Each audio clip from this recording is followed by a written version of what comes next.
Ohayo Sekai Good Morning World. Halo coy, balik lagi sama Animin di sini.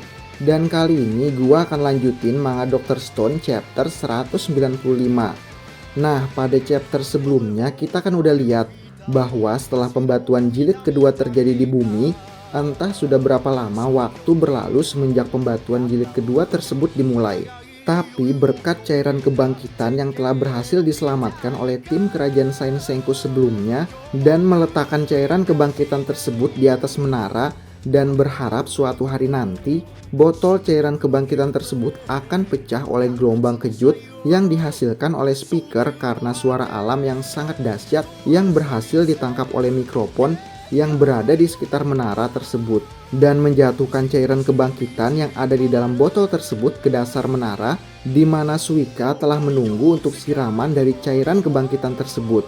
Dan pada chapter sebelumnya, setelah waktu berlalu cukup lama, berkat hujan yang disertai dengan badai petir pun akhirnya membuat botol cairan kebangkitan tersebut pecah dan membuat cairan kebangkitan yang berada di dalam botol tersebut pun tertumpah tepat ke patung batu Suika yang telah menunggu lama dan membuat Suika pun berhasil dibangkitkan kembali. Tapi setelah kebangkitan Suika tersebut dari pembatuan jilid kedua, Suika sama sekali tidak menemukan cairan kebangkitan lainnya untuk bisa membangkitkan teman-temannya dan membuat Suika menjadi satu-satunya manusia yang hidup di bumi. Suika yang sendirian pun akhirnya mulai merasakan kesepian dan putus asa karena tidak bisa menemukan satupun cairan kebangkitan yang tersisa untuk bisa membangkitkan teman-temannya. Namun berkat ingatannya tentang kisah Senku yang juga adalah manusia pertama yang bangkit setelah pembatuan jilid pertama, namun tetap bisa bertahan hidup dan bahkan membangkitkan teman-temannya dari pembatuan, Suika pun mulai kembali bersemangat dan optimis kalau ia pasti bisa menemukan cairan kebangkitan dan membangkitkan kembali teman-temannya. Lalu kejadian-kejadian menarik apa aja yang terjadi pada chapter kali ini? Kita putar intronya dulu coy. Aku suka susunya hingga tetes terakhir. Aku suka coklatnya hingga tetes terakhir. Susu bendera coklat nikmat hingga tetes terakhir. Susu bendera coklat hingga tetes terakhir.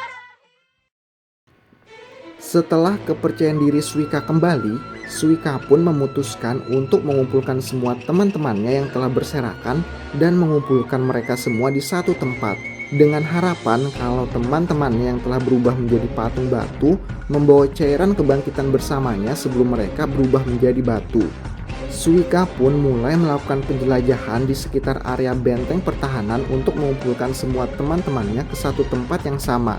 Satu persatu patung batu teman-temannya pun mulai berkumpul satu sama lain. Dalam pengumpulan patung batu teman-temannya tersebut, Suika yang kesepian terus berharap kalau mereka semua benar-benar bisa berbicara dengan Suika. Tapi tak ada satupun yang dapat benar-benar bisa berbicara kepadanya. Dalam pengumpulan patung batu teman-temannya tersebut, Suika pun melihat bahwa ada sebuah kertas tua milik Senku. Tapi karena berpikir kalau kertas tidak akan bisa membantunya bertahan hidup ataupun membangkitkan teman-temannya, Suika pun mengabaikan kertas tua Senku tersebut dan kembali menjelajah area benteng pertahanan untuk kembali mencari patung batu teman-teman yang berserakan. Hingga akhirnya satu persatu patung batu teman-temannya pun mulai terkumpul. Tapi tak ada satupun di antara mereka yang membawa cairan kebangkitan bersamanya. Dan setelah melihat patung batu teman-temannya terkumpul, maka sisa dua orang lagi yang belum berhasil ditemukan oleh Suika. Mereka adalah Chelsea dan Luna, dan mereka juga adalah satu-satunya harapan terakhir Suika dan berharap agar saat Suika menemukan mereka berdua, Suika bisa menemukan cairan kebangkitan bersama dengan mereka. Tapi setelah mencoba menjelajah seluruh benteng pertahanan, Suika tidak bisa menemukan mereka berdua, yang itu artinya Suika berpikir kemungkinan besar Chelsea dan Luna adalah petugas pembangkit cadangan yang mungkin pergi keluar dari area benteng pertahanan berlawanan arah dengan arah yang telah diambil oleh Suika dan Francois yang telah gagal menjalankan misi mereka sebagai tim pembangkit utama. Dengan asumsi tersebut, Suika pun membuat sebuah perangkap ikan dan menangkap ikan yang sangat banyak, lalu membakarnya dan menjadikan ikan-ikan bakar tersebut sebagai bekal perjalanan Suika untuk mencari Chelsea dan Luna yang kemungkinan besar mereka berdua telah berjalan cukup jauh di luar benteng pertahanan. Dan untuk bisa menjelajah area yang lebih luas lagi, Suika pun memutuskan untuk membawa persediaan makanan bersamanya. Lalu setelah mulai menjelajah keluar dari area benteng pertahanan dan berjalan cukup jauh bersama dengan bekal ikan bakar yang dibawanya, di tengah perjalanan secara tidak sengaja, Suika menginjak sebuah botol cairan kebangkitan yang telah pecah, yang kelihatannya botol cairan kebangkitan tersebut telah jatuh dari atas. Lalu Suika pun segera pergi ke arah dari mana botol cairan kebangkitan tersebut jatuh. Dan ternyata Suika pun berhasil menemukan patung batu Chelsea dan Luna berkat botol cairan kebangkitan yang pecah tersebut. Suika yang sangat senang setelah berhasil menemukan patung batu Chelsea dan Luna, yang juga adalah satu-satunya harapan terakhir, Suika pun berkata kepada patung batu Chelsea dan Luna, "Chelsea, Luna, akhirnya Suika menemukan kalian berkat botol cairan kebangkitan yang kalian jatuhkan." Melihat kembali perkataannya, Suika pun terlihat sedikit khawatir. Dan ternyata setelah Suika memeriksa tas milik Chelsea dan Luna, tidak ada satupun cairan kebangkitan yang tersisa. Dan malah hanya menemukan sebuah kertas di dalam tas Chelsea, yang mana setelah dibuka oleh Suika, kertas yang ada di dalam tas Chelsea tersebut tampaknya adalah sebuah peta. Tapi karena merasa bahwa peta tidak berguna dan tidak bisa membangkitkan teman-temannya, Suika pun mulai kembali putus asa dan hilang harapan dan berkata, "Yah, kalau mereka tak menjatuhkannya, Suika mungkin tak bisa menemukan mereka. Sudah dipastikan tak ada yang memiliki cairan kebangkitan. Suika akan sendirian sampai Suika mati." Tapi kalau kita lihat kembali visualisasi gambar pada chapter 193 sebelumnya, kita bisa lihat kalau isi di dalam tas yang dibawa oleh Chelsea dan Luna saat itu berisi beberapa botol cairan kebangkitan. Dan pada chapter tersebut juga terlihat kalau Luna hanya melemparkan satu botol cairan kebangkitan dan memecahkannya sebelum mereka berdua berubah menjadi batu. Tapi jika pada chapter kali ini Suika tidak menemukan satu botol cairan kebangkitan di dalam tas tersebut, besar kemungkinan semua cairan kebangkitan tersebut memang telah dilemparkan Luna berkali-kali hingga semuanya habis tanpa ada yang berhasil satupun. Melihat harapan yang tampaknya telah hilang, Suika pun kembali ke benteng pertahanan dan membawa patung batu Chelsea dan Luna bersamanya dengan sebuah gerobak.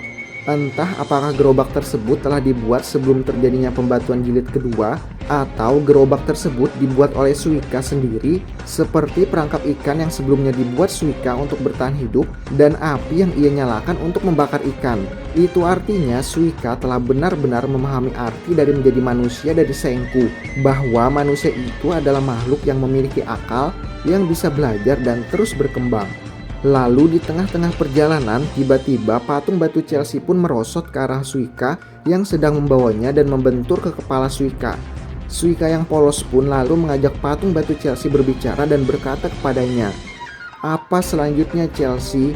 Suika bisa makan, mengisi tenaga, dan menyusun rencana. Mungkin menjelajah dan mencari lebih banyak makanan." Dan di saat Suika sedang berbicara kepada patung batu Chelsea, Suika pun teringat karena kata menjelajah yang baru ia ucapkan, kalau Chelsea pernah membuat sebuah peta untuk mempermudah melakukan penjelajahan. Dan saat Suika mengingat kembali, ia pun mengambil kembali peta yang ia temukan sebelumnya di dalam tas Chelsea. Dan setelah dilihat kembali, peta tersebut adalah peta topografi yang memuat informasi tentang tempat-tempat penting seperti letak tumbuhnya buah-buahan sebagai sumber makanan. Melihat peta tersebut, Suika pun kembali melakukan penjelajahan menuju ke salah satu tempat yang telah dijelaskan oleh Chelsea dalam peta tersebut. Dan setelah sampai sesuai dengan informasi yang diberikan oleh Chelsea dalam peta tersebut, kini Suika dapat dengan mudah menemukan buah-buahan sebagai sumber makanannya selain ikan. Lalu berkata kepada patung batu teman-temannya, "Kalian tak bisa bicara, tapi kalian tetap bekerja keras untuk mengajari Suika. Contohnya dengan menulis di kertas ini." Lalu kembali setelah berbicara dengan patung batu teman-temannya, Suika kembali teringat kalau Chelsea telah membantunya menemukan sumber makanan dengan menggambar peta di sebuah kertas. Suika ingat bahwa sebelumnya ia juga telah menemukan sebuah kertas tua milik Senku, namun mengabaikannya. Menyadari bahwa isi kertas milik Chelsea sangat membantu Suika bertahan hidup, Suika pun kembali mencari kertas tua milik Senku yang sebelumnya diabaikan. Dan setelah membukanya, Suika pun terkejut lalu mulai menangis karena ternyata isi kertas tua Senku yang sebelumnya diabaikan Suika tersebut berisi tentang cara pembuatan cairan kebangkitan. Lalu dalam tangisnya Suika pun berkata, "Betul, saat manusia butuh sesuatu, mereka mulai dari tak punya apa-apa. Dan Suika adalah manusia. Kita akan bertemu lagi. Suika tahu itu pasti. Mulai dari tak punya apa-apa, Suika akan melakukan praktek sains." Lalu apakah Suika dengan kertas peninggalan Senku berisi tentang cara pembuatan cairan kebangkitan dapat kembali membuat cairan kebangkitan dan berhasil membangkitkan kembali teman-temannya? Penasaran sama kisah selanjutnya? Kita lanjut ke chapter berikutnya aja ya coy. Nah itu dia coy, manga Dr. Stone chapter 195. Terima kasih sudah menonton video kali ini. Jangan lupa like, komen, dan subscribe.